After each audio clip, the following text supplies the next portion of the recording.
I watched my billionaire fiancé walk into our bridal suite with another woman on our engagement day. They laughed about how grateful I'd be to marry him, how I'd never leave, how perfect their little plan was. They had no idea I owned the building. And baby, I was just getting started. Before we dive into this story, do me a favor, hit that subscribe button and turn on notifications.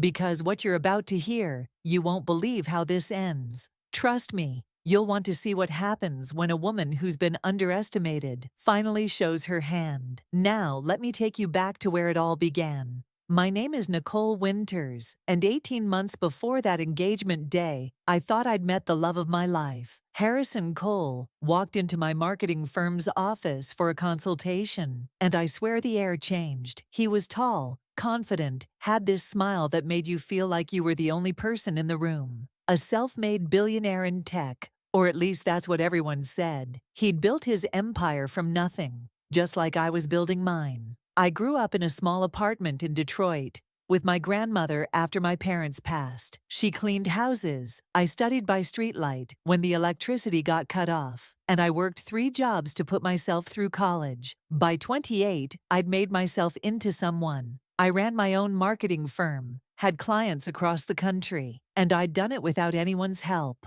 So when Harrison started pursuing me, I wasn't some starry-eyed girl impressed by money. I'd seen struggle. I'd built something real. But Harrison was persistent. He'd send flowers to my office with notes about how my presentation changed his perspective on branding. He'd show up at my favorite coffee shop, claiming it was coincidence. He'd talk about his own journey, growing his company from a college dorm room idea into a billion-dollar enterprise. We connected over late-night conversations about ambition, about proving people wrong, about building something that mattered. And slowly, I let my guard down. I fell in love. The engagement party was everything you'd imagine. His estate looked like something from a movie, with lights strung across the gardens and champagne flowing like water. Everyone who mattered was there. Business moguls, celebrities, politicians. And there I was, Nicole from Detroit, wearing a custom gown and a ring that cost more than my first car. My best friend Gabrielle kept squeezing my hand, whispering how proud she was of me,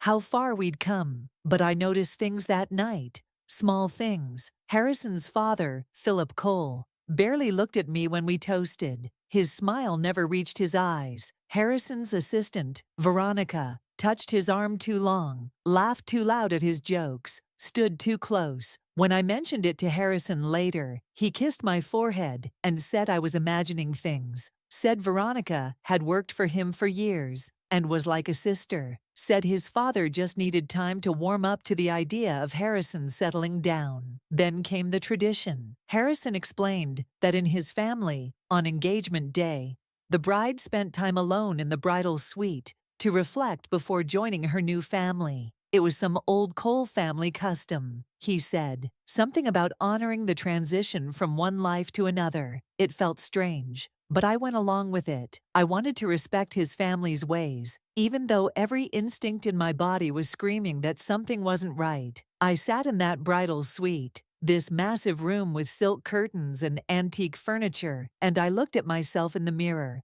I was wearing white, my hair was perfect, my makeup was flawless. I should have felt like a princess. Instead, I felt like I was waiting for the other shoe to drop. My grandmother used to say that when your spirit gets quiet, that's when you need to listen the loudest. And honey, my spirit was whispering warnings I'd been ignoring for months. That's when I heard voices outside the suite door. Harrison's laugh, that deep chuckle I'd fallen for. But there was another voice. Veronica. I froze. The door opened, and I moved on instinct, stepping behind the decorative changing screen in the corner. I don't know why I hid. Maybe some part of me already knew what was coming and wasn't ready to face it head-on yet. They walked in like they owned the place. Well, Harrison did own it. They were laughing, relaxed. And then I heard something that made my blood turn to ice. The sound of kissing, not a peck, not a friendly gesture. The kind of kiss that tells you everything you need to know about two people. Harrison's voice came next, low and satisfied. We pulled it off. Did you see her face during the toast? She's so happy, so grateful. Veronica laughed, and it was cruel. Grateful, Harrison. The girl looks at you like you hung the moon. It's almost sad how easy this has been. I pressed my hand over my mouth to keep from making a sound. My heart was pounding so hard I thought they'd hear it. But they were too wrapped up in themselves to notice anything else. My father finally got off my back, Harrison continued. He kept pushing me to settle down, get married, present the right image for the investors. Said a family man is trustworthy. And Nicole? She's perfect for that. Smart enough to look good at events. Successful enough that it doesn't look like charity. And let's be honest, diverse enough to make us look progressive. She checks every box. Does she really think someone like you would end up with someone like her? Veronica's voice dripped with poison. I mean, she's pretty enough, I guess. But she tries so hard to fit into our world. The way she studies which fork to use, how she practices her small talk. It's like watching someone take a test they didn't study for. They both laughed. Harrison spoke again, and each word was a knife. That's exactly why I chose her. She'll never question anything because she'll always feel like she has to prove she deserves to be here. She'll be so busy being the perfect wife that she won't notice us. And with that prenup we're having her sign next week, if she ever does wise up, she walks away with nothing. What about kids? Veronica asked. You said your father wants heirs. We'll have one, maybe two. Keep her pregnant and focused on that. You and I can live our real life. Nicole gets the title and the security she's always dreamed of. I get the image my business needs and the woman I actually want. Everyone wins. You're terrible, Veronica said, but she was giggling. I love it. How long do you think we can keep this going? Forever, Harrison said confidently. She's not going anywhere. Where would she go? Back to that little firm she's so proud of. She's already started turning down clients to focus on wedding planning. In a year, she'll be completely dependent on me. It's perfect. They kissed again, longer this time. Then Harrison said they should get back to the party before anyone noticed. Veronica left first, and Harrison straightened his tie in the mirror. He looked right in my direction, but didn't see me behind the screen. He smiled at his own reflection, that same smile that had made me fall in love, and walked out. I stood there for what felt like hours, but was probably only minutes. My whole body was shaking, not just from heartbreak, though that was there, cutting deep, but from rage, pure cold rage. They thought I was grateful. They thought I'd be so desperate to keep this life that I'd accept being humiliated. They thought I was weak. Then something clicked in my mind. The prenup. I hadn't signed it yet. That was scheduled for next week. Harrison had been pushing it off, saying he wanted to enjoy the engagement without paperwork stress. Now I knew why. He wanted me so invested, so deep into wedding planning and this new life, that I'd sign anything. And there was something else they didn't know. My grandmother, the one who cleaned houses and raised me, had a secret. She'd inherited a property in downtown Detroit from her own mother, held on to it for decades while the neighborhood was down. Then the area got redeveloped. That property became worth millions. When she passed 2 years ago, she left everything to me. I'd kept it quiet, invested it carefully, because I never wanted anyone to question whether I'd earned my own success. That money had been sitting in accounts under my grandmother's maiden name, growing. Harrison had no idea. I stepped out from behind that screen and looked at myself in the mirror again. Same face, same dress, but something was different. My grandmother's voice came back to me. Something she said when I was young, and kids at school made fun of my secondhand clothes. Baby girl, grace doesn't mean letting people walk on you. Grace means knowing your worth so deeply that you don't need to prove it to fools. But when it's time to move, you move like thunder. I fixed my makeup, smoothed my dress, and walked back to that party with my head high and a plan forming in my mind. Harrison saw me coming and rushed over, all concern. Baby, where were you? I was worried. I smiled at him, the same adoring smile I'd been giving him for 18 months. just taking a moment to myself, reflecting on how lucky I am. The words tasted like ash, but I said them sweetly. Harrison relaxed, kissed my cheek, and pulled me into conversation with some investors. I played my part perfectly, the grateful fiancée, the woman who couldn't believe her luck. But while I smiled and laughed and accepted congratulations, my mind was working. I excused myself to the bathroom and called Gabrielle from a quiet hallway. When she answered, I didn't waste time. Gabrielle, I need you to listen carefully and not react. Harrison is cheating on me with Veronica. Has been the whole time. This whole engagement is a setup. I need your help, and I need you to act normal when you come back inside. To her credit, Gabrielle only paused for a heartbeat. What do you need? First, the name of that lawyer you used for your business contracts, the ruthless one. And I need you to keep Harrison distracted tomorrow. Tell him you want to plan a surprise for me. Take him to lunch, whatever. I need him out of the way. Done. Nicole, are you okay? Not even a little bit, I said honestly. But I will be. I promise you that. The next 72 hours were the most intense of my life. While Harrison thought I was busy with wedding planning and venue tours, I was building a case. I met with Gabrielle's lawyer, a brilliant woman named Teresa, who listened to my story with a stone face and then smiled like a shark. Do you have proof? She asked. I showed her the recording I'd made on my phone from behind that screen. Not video, but audio, clear as day. Harrison and Veronica's entire conversation about their plan, the prenup, everything. Teresa's smile got wider. This is good. But let's make it airtight. She connected me with a private investigator, someone discreet who'd worked corporate fraud cases.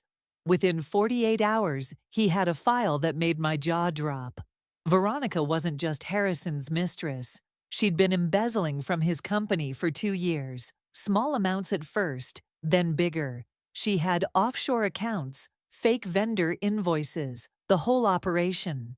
Harrison either didn't know or didn't care because he was sleeping with her, but it got better or worse, depending on how you looked at it.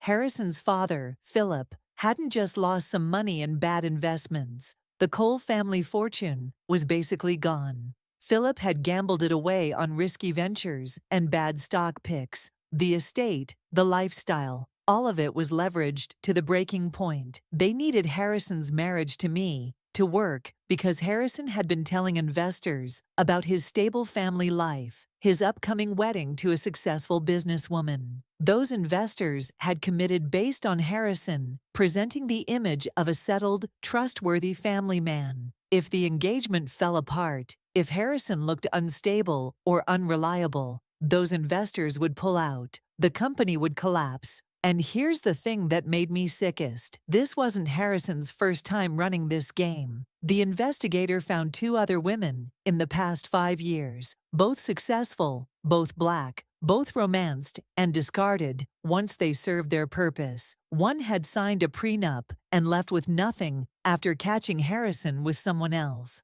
The other had a breakdown and took a settlement just to make it go away. Harrison had a type, and that type was women he thought he could control and discard. I took all of this information, organized it into files, and made copies. Then I did something that probably sounds crazy. I didn't cancel the wedding. I made it bigger. I told Harrison I wanted to invite more people, make it an event. I wanted business press there, investors, everyone who mattered in his world. Harrison loved the idea, thought it made him look even better. What he didn't know was that I was also quietly moving money. Through Teresa's guidance, I set up meetings with some of Harrison's creditors. Turns out, when you're sitting on several million in liquid assets and a company is overleveraged, you can buy debt. And when you buy enough debt, you buy power. I started acquiring Harrison's company obligations through shell corporations. A loan here, a credit line there. Nothing that would raise immediate flags, but enough to matter.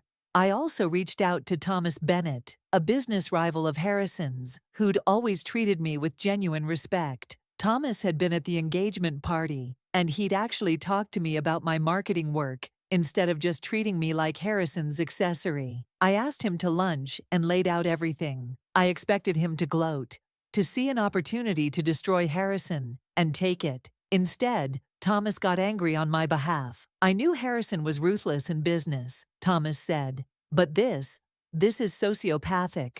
What do you need from me? I need someone who knows his company's structure. I'm buying his debt, but I need to know where the weak points are, where one push could create a collapse.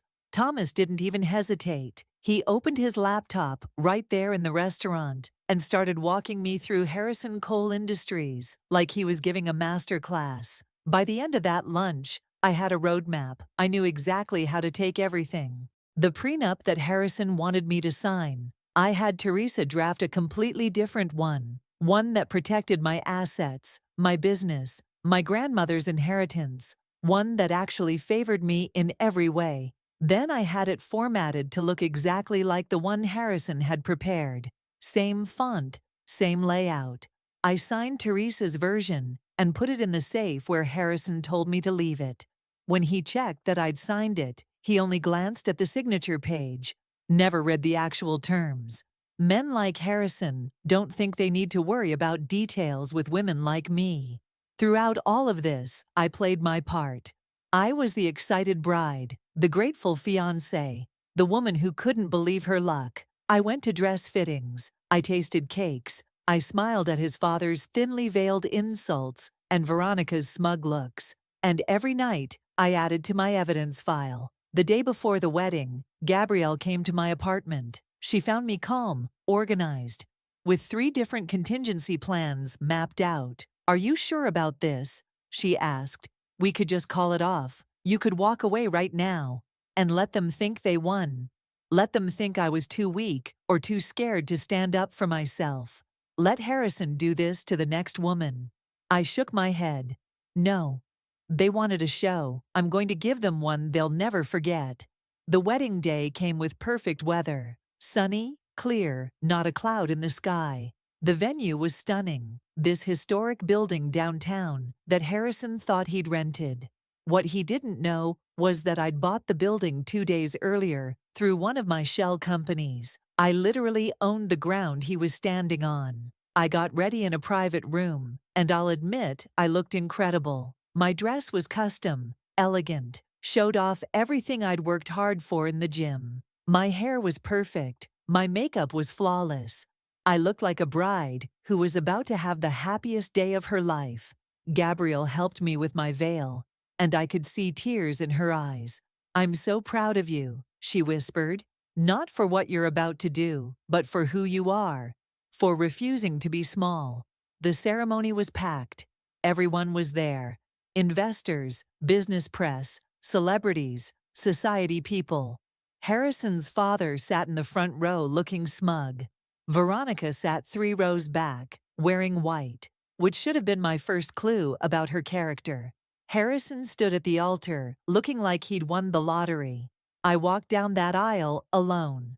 I'd chosen to do that, not because I didn't have people who loved me, but because I wanted everyone to see that I came into this alone, and I'd leave it alone. I didn't need anyone to give me away. I'd always belonged to myself. When I reached the altar, Harrison took my hands. He was smiling that smile, the one I'd fallen for. The officiant began the ceremony, going through all the traditional words about love and commitment and forever. I barely heard them. I was focused on the moment that was coming. Then the officiant reached the part everyone knows. "If anyone has any reason why these two should not be wed, speak now or forever hold your peace." The room was silent. This was usually just a formality. Nobody ever actually speaks up.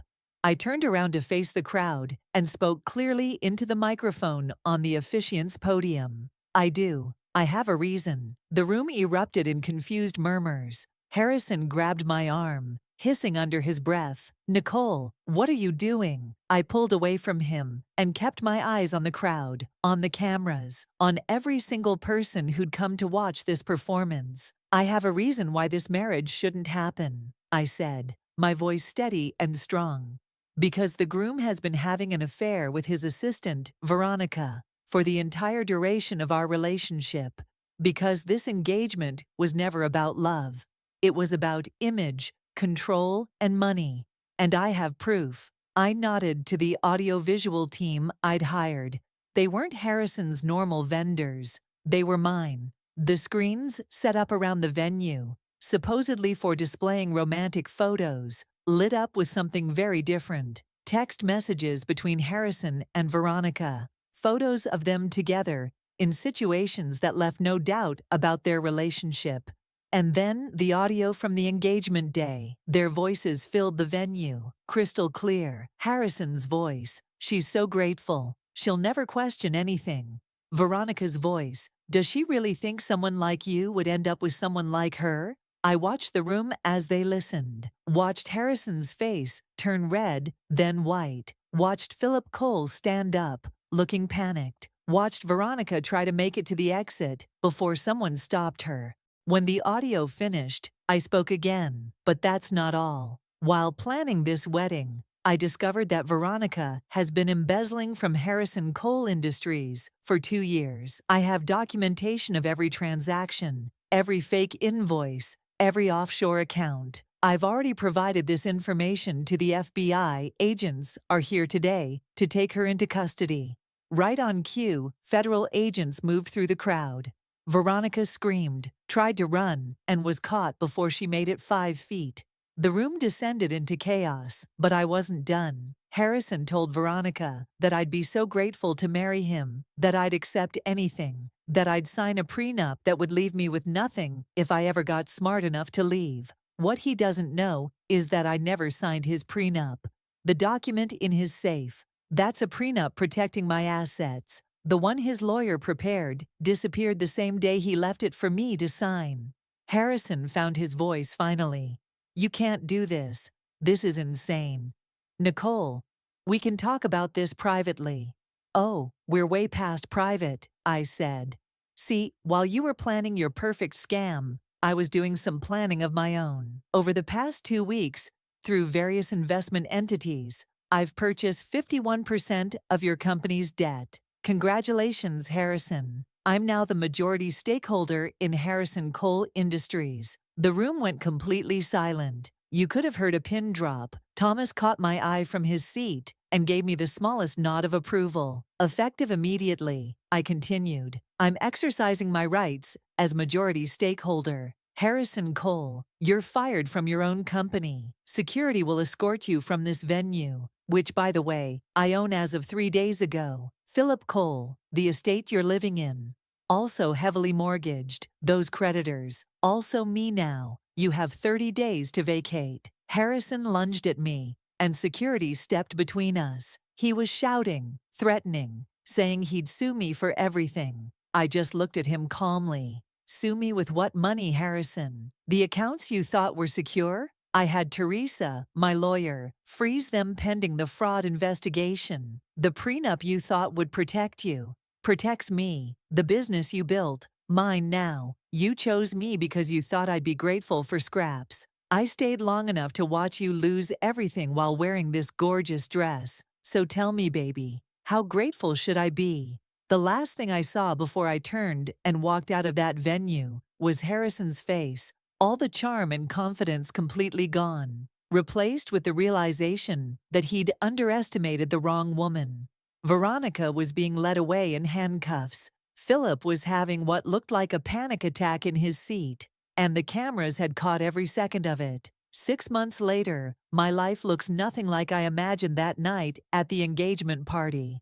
But it looks exactly like I built it to be. Harrison Coal Industries is now Winter Coal Enterprises. I kept the best people, the ones who actually did the work, while Harrison took credit. I promoted them, gave them equity, and we've tripled productivity. Turns out, when you treat people with respect, instead of as props, they'll build empires with you. Gabrielle is my chief operating officer. She handles the day-to-day operations, while I focus on strategy and growth. Thomas Bennett became a business partner, and, well, we'll see where that goes. No rush. I'm enjoying building something real without worrying about ulterior motives. Harrison, last I heard, he's working for Thomas in a mid-level position. Thomas hired him out of principle, said everyone deserves a chance to rebuild, even if they have to do it from the bottom. I appreciated that, even if I wouldn't have been that generous. Veronica took a plea deal and served 8 months for embezzlement. She's out now, working retail somewhere. Philip lost the estate. I did buy it, but not to live in. I turned it into a tuition-free business school for young women from underprivileged backgrounds. Every girl who walks through those doors gets to learn in the same space where old money tried to keep people like us out. My grandmother would have loved that. The wedding video went viral. I became this symbol of women refusing to accept less than they deserve. I've gotten thousands of messages from women sharing their own stories of being underestimated, manipulated, or made to feel grateful for mistreatment. It's been overwhelming and beautiful, and has reminded me why I couldn't just walk away quietly. Last month, I ran into Harrison at a business conference. He saw me first, and I watched him decide whether to approach. Finally, he did, looking uncomfortable in a way I'd never seen before. "Nicole," he said, "I owe you an apology. What I did was unforgivable." I looked at him for a long moment, studied his face for any sign of the man I thought I'd loved, found nothing but a stranger. "Harrison Cole," I said slowly, like I was trying to remember. "Right. You know, I should thank you. You reminded me of something my grandmother tried to teach me years ago. I don't need anyone's validation. I am the validation." He opened his mouth to say more, but I was already walking away. Some conversations don't deserve to be finished. My company is thriving. I'm thriving. And every morning when I walk into that office, past walls decorated with photos of my grandmother, I remember that grace doesn't mean being quiet. It means knowing your worth so deeply that you move like thunder when it's time to act. They thought I was lucky to marry him. Turns out, he should have been grateful I even gave him the chance to know me. But some people never learn the difference between a queen and a throne until it's too late. So there you have it. They thought she was just a pretty face who'd be grateful for the scraps they offered. But Nicole? She was always the one holding the real power. She just let them think otherwise until the perfect moment. Now I want to hear from you in the comments. Would you have exposed them immediately or played the long game like Nicole? Drop your thoughts below. And if this story taught you anything about knowing your worth and never letting anyone underestimate you, smash that like button and share this with someone who needs to hear it. Subscribe for more stories about women who refuse to be anyone's fool. Remember, grace is power, silence is strategy, and underestimating a woman who knows her worth, that's their biggest mistake. I'll see you in the next one. When my husband's mistress moved into our bedroom, his mother threw my clothes in the trash, and he told me I had 24 hours to get out. They all laughed. Nobody was laughing when the sheriff showed up with eviction papers, with their names on it. This is my story. Before we get into this, hit that subscribe button right now, because this story has more twists than a roller coaster. Drop a fire emoji in the comments if you're ready for some serious karma. And trust me, you'll want to watch until the very end, because the revenge, chef's kiss. Let's go. My name is Nicole Armstrong, and up until 8 months ago, I was living what everyone thought was a fairy tale life. My husband, Christian, was a billionaire, not millionaire. Billionaire with a B, CEO of Armstrong Technologies, worth about $2.3 billion. We lived in this massive estate in Beverly Hills, 15 bedrooms, Olympic-size pool, tennis courts, the whole thing. And we had twin daughters, Hannah and Hope. They're 7 years old, and they're my entire world. From the outside, we looked perfect. We were on magazine covers. We went to charity galas. I wore designer everything. People looked at us and saw success, power, the American dream. But here's the thing about fairy tales. They're just stories. And stories aren't real. I wasn't always just Christian's wife. That's important for you to understand. I graduated from Harvard with a double major in business and law. By the time I was 25, I was a corporate consultant, making 6 figures. That's actually how I met Christian. His startup was drowning, barely staying afloat, and I was brought in to consult. I created the entire business structure that saved his company. I built the foundation that would eventually make him a billionaire. We fell in love fast. He was charming, ambitious, and he made me feel like I was the only woman in the world. We got married within a year, and I made a choice that I thought was right at the time. I gave up my career to support his dream. I became the wife, the mother, the woman behind the man. And for a while, it was good. For a while, I was happy. But somewhere around year 5, Christian started changing. He worked late every single night, stopped touching me, stopped talking to me like I was his partner, and started talking to me like I was his assistant. Nicole, book my dinner reservations. Nicole, pick up my dry cleaning. Nicole, handle that. I went from being his equal to being his employee, and I didn't even realize it was happening until it was too late. Then his mother, Margaret, moved into our guest house 2 years ago. That woman hated me from the very first day Christian brought me home. I wasn't good enough for her precious son. She'd make these little comments, these little digs. Christian needs a woman who understands his world, dear. As if I didn't have 2 degrees from Harvard.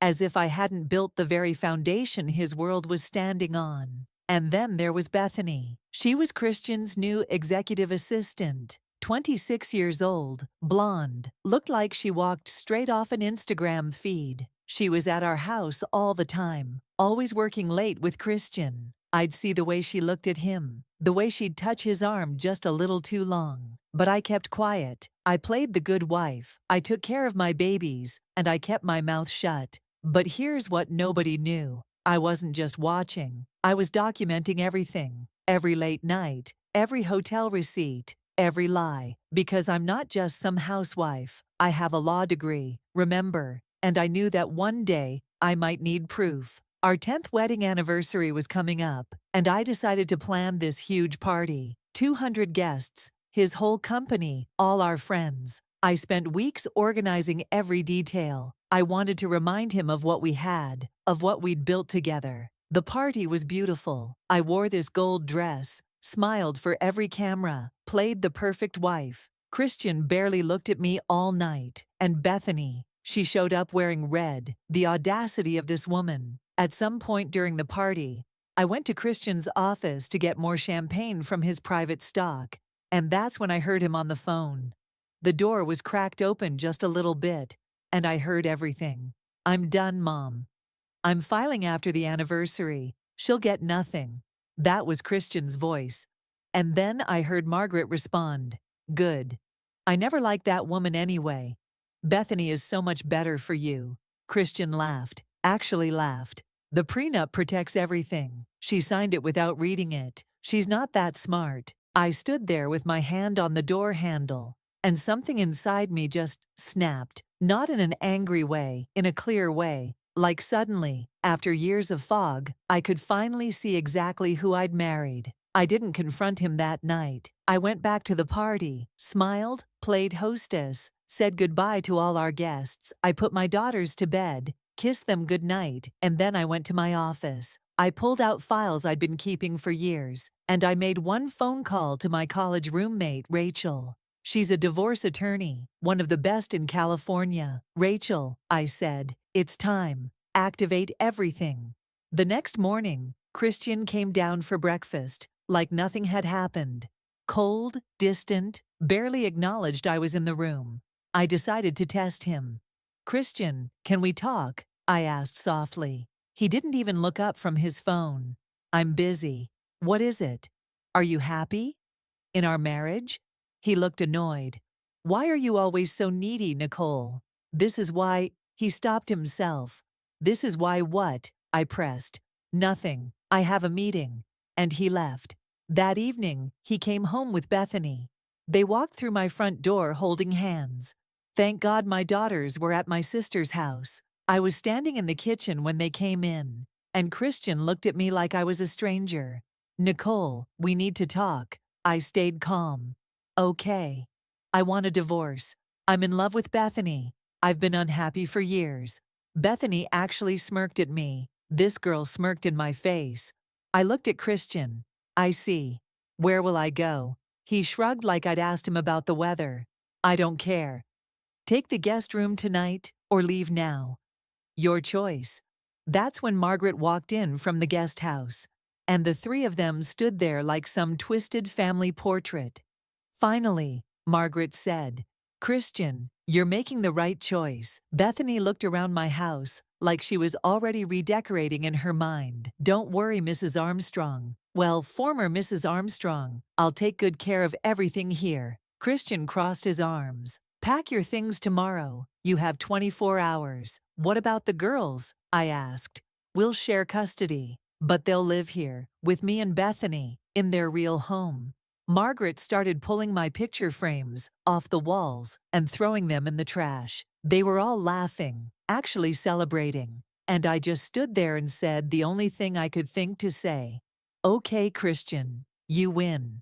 I walked to the guest room, closed the door, and for the first time in that whole horrible night, I smiled, because they had no idea what was coming. Here's what Christian forgot. That prenup he mentioned. The one he said I signed without reading. Let me tell you about that prenup. 10 years ago, the week before our wedding, Christian's lawyer showed up with papers. "Sign this or no wedding," Christian said. I had the flu. I was sick in bed, barely able to stand. But I wasn't stupid. I had my father look at it. My father is a retired judge, and he called his lawyer friend. They found holes everywhere. That prenup was designed to destroy me. So they rewrote sections, added clauses, protected me. The version Christian's team had was not the version filed with the courthouse. And Christian never checked, because he assumed I was too sick and too in love to be smart. The real prenup stated that in case of infidelity, I get 60% of all marital assets, full custody of the children, the house, the cars, all properties acquired during marriage, split 70-30 in my favor. Christian's lawyer was so arrogant, he never verified the courthouse filing. They trusted their copy for 10 years. But that's not even the best part. Armstrong Technologies, the company that made Christian a billionaire, that only exists because of me. I coded the algorithm. I wrote every investor pitch. When Christian was the face, I was the brain. But I did something smarter. I created a shell company called Clark Consulting. That's my maiden name. Through that company, I invested in Armstrong Technologies. Christian signed off on it, thought it was just another investor. I own 40% of his company, and he had no idea. For 5 years, I'd been building a case. Photos of Christian and Bethany at hotels, restaurants, in his car. Text messages from the phone bill. Bethany sending him inappropriate pictures, planning their future together. Financial records showing Christian using company money for personal expenses. Emails showing him inflating company numbers to investors. And recordings. I had security cameras he didn't know about. Every conversation, every fight, every threat, all recorded. And the mansion, not in Christian's name. When we bought it 8 years ago, I used my inheritance from my grandmother. $10 million down payment. My money. The title was put in my name for tax purposes. Christian signed off and never looked at the deed again. The vacation house in Malibu. My money, my name. The condo in New York, my money, my name. Christian was so busy being the billionaire that he never checked what was actually his. Rachel and I had been preparing for this day for 2 years. We had documents ready, court filings prepared, evidence organized. All we needed was for Christian to make the first move, and he did. That night in the guest room, I didn't sleep. I finalized every document, every strategy. The next morning, I played weak. I packed a small bag, made it look like I was leaving defeated. Christian watched me with this smirk on his face. "This is for the best, Nicole. You'll be fine. I'll give you $50,000 to start over." $50,000 after 10 years of marriage to a billionaire. I just nodded. "Thank you, Christian. You're generous." He actually looked proud of himself. That same day, Bethany moved into my bedroom. She posted on Instagram, "New chapter," with a photo in my house. Margaret helped her unpack, redecorated my space. Christian took Bethany to our favorite restaurant. And my daughters called me crying. "Mommy, there's a mean lady in your room." That's when I stopped feeling bad about what was coming. On day 3, Rachel filed everything. Divorce petition with the real prenup attached. Emergency custody motion with evidence of the affair and hostile environment. Fraud complaint to the SEC about Armstrong Technologies. Eviction notice for Christian, Bethany, and Margaret from my property. And a shareholder meeting request using my 40% stake to review CEO conduct. On day 4, Christian got served at his office, in front of his entire executive team. He called me screaming, "What the hell is this?" I stayed calm. "It's called consequences, Christian. You can't evict me. This is my house. Check the deed. It's my house. Always has been. The prenup says you get nothing. Check the courthouse filing. You should have read what you signed." And I hung up on him. Day 5 was the emergency board meeting at Armstrong Technologies. Rachel presented all our evidence: the fraud, the embezzlement, the misuse of company funds. The board was shocked. Then Rachel dropped the bomb. "My client owns 40% of this company through Clark Consulting." Christian's face went completely white. "That's not possible." I walked into that boardroom. "Hi, honey." Surprise. The board had no choice. Vote of no confidence. 8 votes to 2. Christian was fired from his own company. I looked at him across that table. "I'll be taking over as interim CEO. Security will escort you out. You have 30 minutes to clear your office." Bethany was waiting in the parking lot. She watched him get escorted out like a criminal. By day 6, the news was everywhere. Tech billionaire fired for fraud. Loses everything in divorce. Christian's face was on every business channel. His reputation was completely destroyed. Day 7, the sheriff showed up at the mansion. Christian, Bethany, and Margaret were having breakfast in my dining room. The sheriff handed them papers. "You have 2 hours to vacate the premises." Margaret started screaming. "This is a mistake. My son owns this house." The sheriff was unbothered. "Ma'am, Mrs. Nicole Armstrong owns this property. You're trespassing." 2 hours later, all 3 of them were on the lawn with suitcases. Bethany was crying, posting on Instagram about going through a hard time. The comments dragged her. "You mean you got caught being a homewrecker?" Day 8, Bethany broke up with Christian via text. "This isn't what I signed up for. Good luck." She moved on to some other rich guy within a week. Christian was calling her, texting her. She blocked him. Christian lost everything in 2 weeks. No company, no house, no fiancé, no reputation. His lawyer was being investigated. Margaret disowned him. He moved into a small apartment in the valley. The man who had $2.3 billion was basically broke. I became CEO of Armstrong Technologies. I renamed it Clark Armstrong Tech. The company value tripled under my leadership. Forbes featured me as the silent genius behind a billion-dollar empire. I got full custody of Hannah and Hope. Christian got supervised visitation every other weekend. He barely showed up. My daughters thrived. No more tension, no more fighting. Hannah told me, "Mommy, I like our house better without Daddy yelling." We healed together. I started a foundation for women leaving bad marriages. I gave free legal advice, property management help.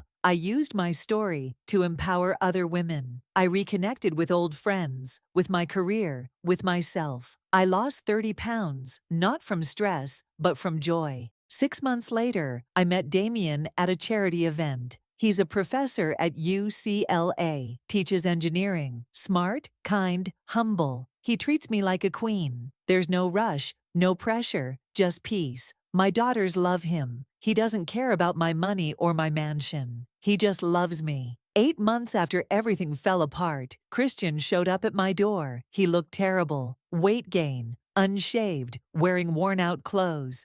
"Nicole, please, can we talk?" I gave him 5 minutes. "I made a mistake. The biggest mistake of my life. I love you. I never stopped loving you. Please, give me another chance." I looked at this man who once had everything. "You didn't love me, Christian. You loved what I did for you. There's a difference. I'll change. I'll be better. We can start over. Start over. You threw my clothes in the trash.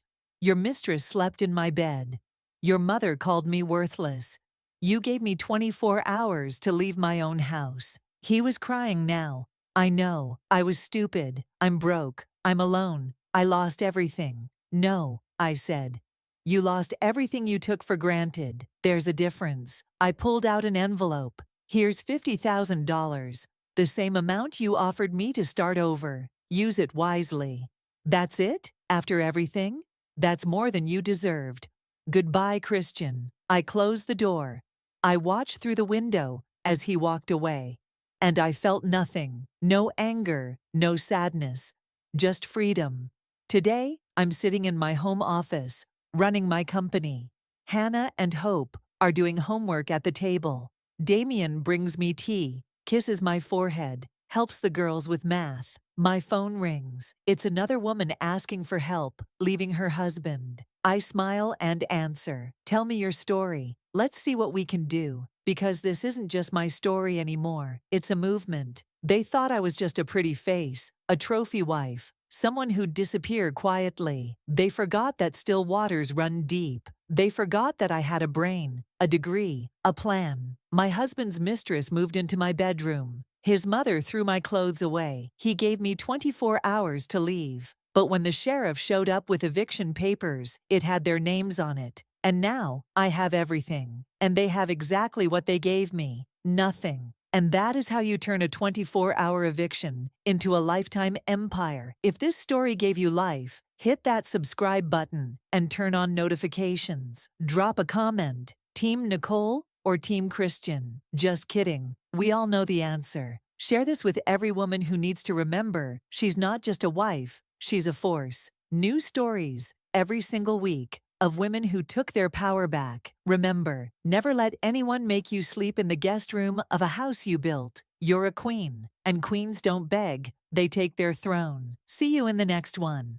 I stood there, 5 months pregnant, watching another woman throw my clothes out the window of my house. My husband didn't even look at me. Security will escort you out, he said coldly. I begged, I cried, I fell to my knees. But karma was already writing a check they couldn't cash. Before I tell you how the woman who destroyed my marriage ended up begging me for mercy, hit that subscribe button and turn on notifications. You're gonna want to see every single second of how karma delivered justice. Trust me, this story will have you feeling every emotion. Now, let me take you back to the day my perfect life became a nightmare. My name is Gabrielle Thompson. Well, it was Thompson. Now I'm back to being Gabrielle Williams. And honestly, I've never felt more powerful. But 6 years ago, I was young, in love, and stupid enough to believe that loyalty meant something. I met Lawrence in college. He was broke, ambitious, and full of dreams about starting a tech company. Me?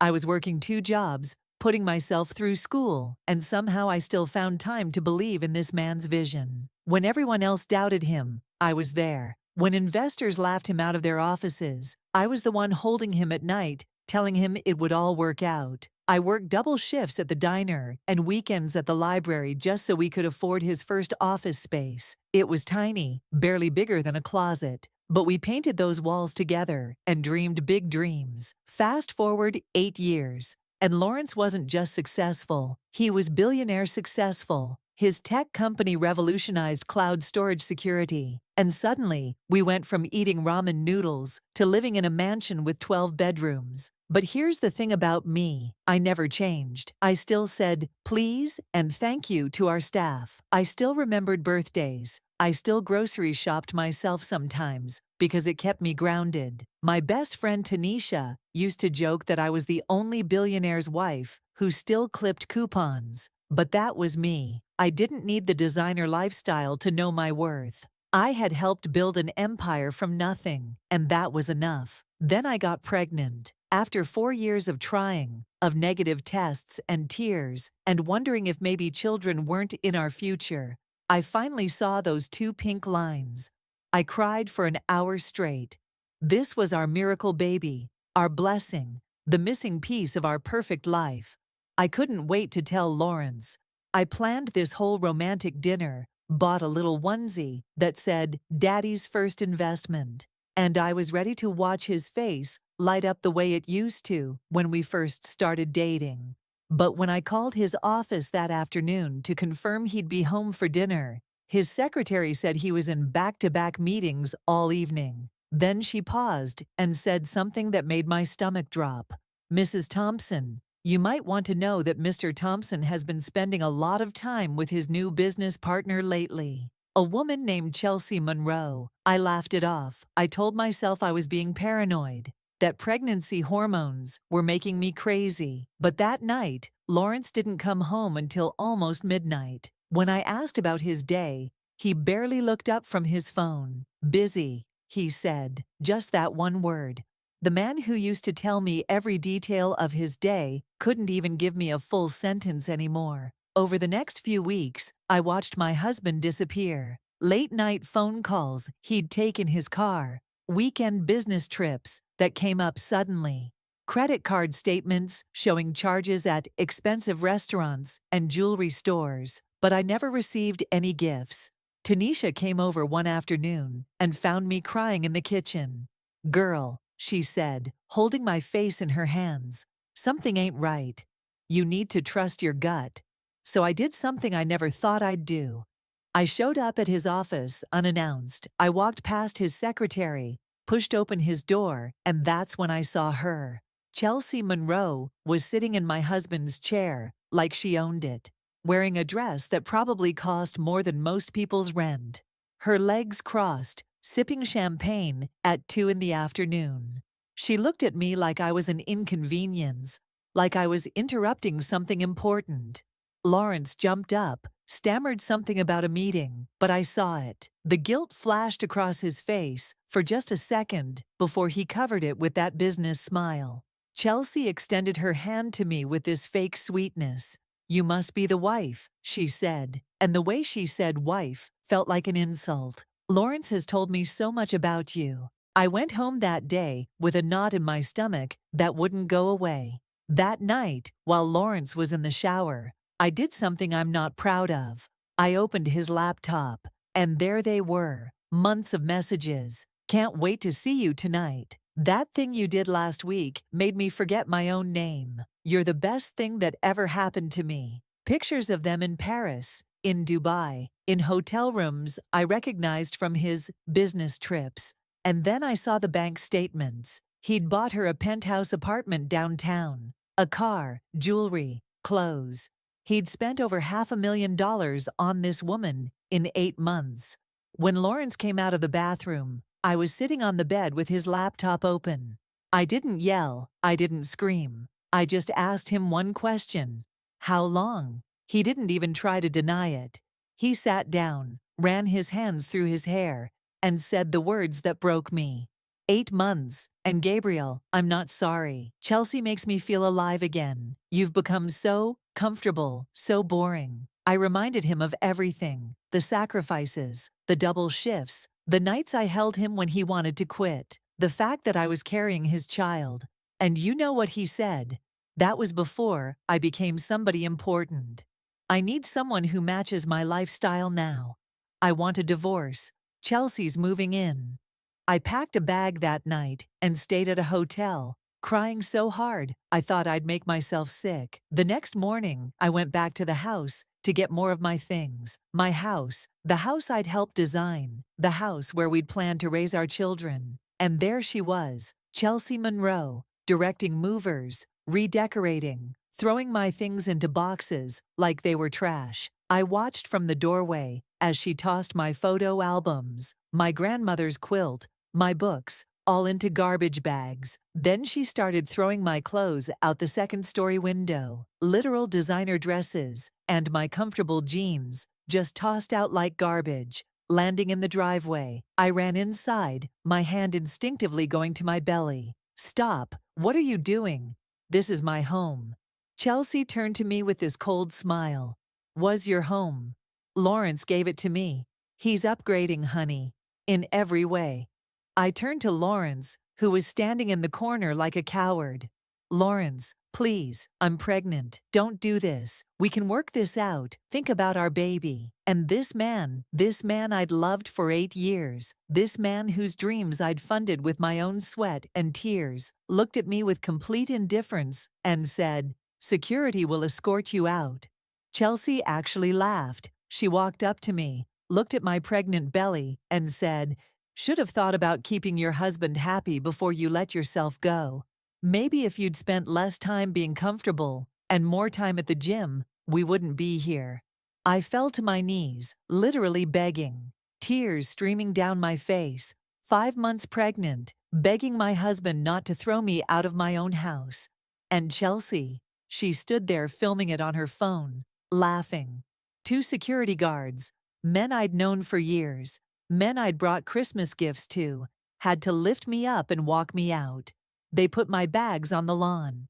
Chelsea waved from the window, and just like that, I was homeless. Tanisha picked me up an hour later and found me sitting on the curb, staring at nothing. She didn't say, "I told you so." She just loaded my bags in her car, took me to her apartment, and held me while I cried for 3 days straight.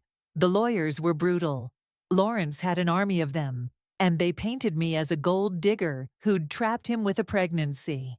The prenup I'd signed when we were broke, when I thought love would conquer everything, gave me almost nothing, maybe $50,000, and whatever personal items I could prove were mine. Meanwhile, Lawrence and Chelsea were all over social media, pictures of them at galas, on yachts, living my life like I'd never existed. Chelsea posted a picture in my bedroom with the caption, "New beginnings with my king." People I thought were my friends commented with heart emojis. The world sided with them because Lawrence controlled the narrative. Rich, successful man finds true love. Poor first wife bitter about the upgrade. I spent weeks in Tanisha's guest room, barely able to get out of bed. My doctor warned me that the stress was dangerous for the baby, but I couldn't stop crying. I felt worthless, thrown away, replaced. Like 8 years of my life meant nothing. But then something shifted. I was lying there one night, feeling my baby kick, and I thought about what kind of mother I wanted to be. Did I want my daughter to grow up watching me be a victim?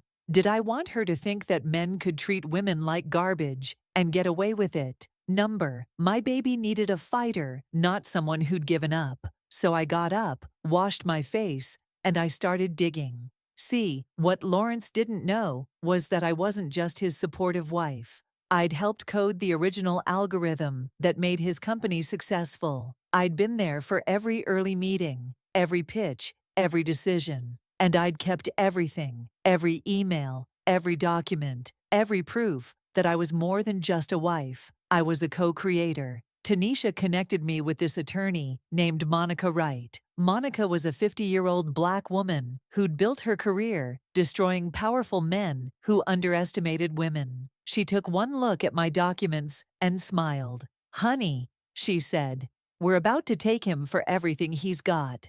But Monica found something else, something that made everything click into place.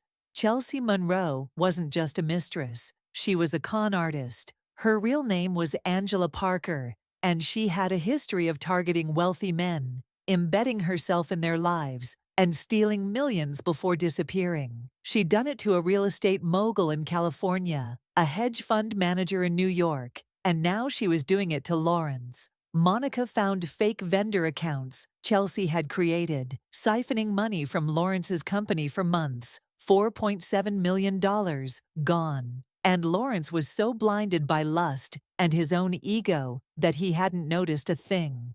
We contacted the FBI Financial Crimes Division. They'd been tracking Angela Parker for 2 years and finally had a chance to catch her red-handed. But they needed current evidence. That's when I remembered something. Lawrence had never changed my access codes to the company systems. He was so arrogant, so sure I'd just disappear quietly, that he hadn't thought to revoke my credentials. I logged in and found everything. Falsified contracts, wire transfers to offshore accounts. Chelsea was bleeding his company dry, and I had all the proof. The FBI moved fast. They raided Lawrence's company on a Tuesday morning. I wasn't there, but Tanisha watched it live on the news and called me screaming. They arrested Chelsea in the middle of a charity gala. Cameras everywhere, her in a $50,000 dress and handcuffs. The news exploded. Social media went wild. Lawrence's company stock plummeted. Investors pulled out. Everyone who'd celebrated their love story was now horrified by the fraud. And then the reporters dug deeper and found out Chelsea's real identity. Angela Parker, wanted in 3 states. Oh, and here's the kicker. She was already married, had a whole husband in Nevada, who came forward saying she'd cleaned out his accounts too. Lawrence's entire world collapsed in 72 hours. His company lost 80% of its value. Major clients terminated their contracts. His board of directors forced him to step down. His family, who'd turned their backs on me when he kicked me out, now refused to speak to him. His mother called me crying, apologizing for not defending me, begging me to forgive her son. And Lawrence showed up at Tanisha's apartment at midnight, looking like he hadn't slept in days, begging to talk to me. I was 7 months pregnant by then, and I'd never felt more powerful in my life. I opened the door and just looked at him. He started crying, talking about how he'd made the biggest mistake of his life, how I was the only real thing he'd ever had, how he needed me to help him save the company. "You're the only one who truly understood the business," he said. "Please, Gabriel, I'll give you everything. Full ownership stake. We can fix this together, please." I stood there, one hand on my belly, and I smiled. Not a happy smile, a knowing smile. Because while he'd been busy destroying his life, Monica had been busy building my case. Monica had proven that I was the co-creator of the original algorithm that made Lawrence's company successful. My contributions, my work, my ideas, everything I'd done in those early years entitled me to 50% of the company's value before the prenup was ever signed. Lawrence's lawyers confirmed it. There was nothing they could do. The company was legally half mine. So I made him an offer. I'd take 70%, the mansion, full custody of our daughter, a restraining order keeping Chelsea/Angela away from both of us, and he'd work for me, a supervised minor role in the company he used to run. He signed the papers the next day.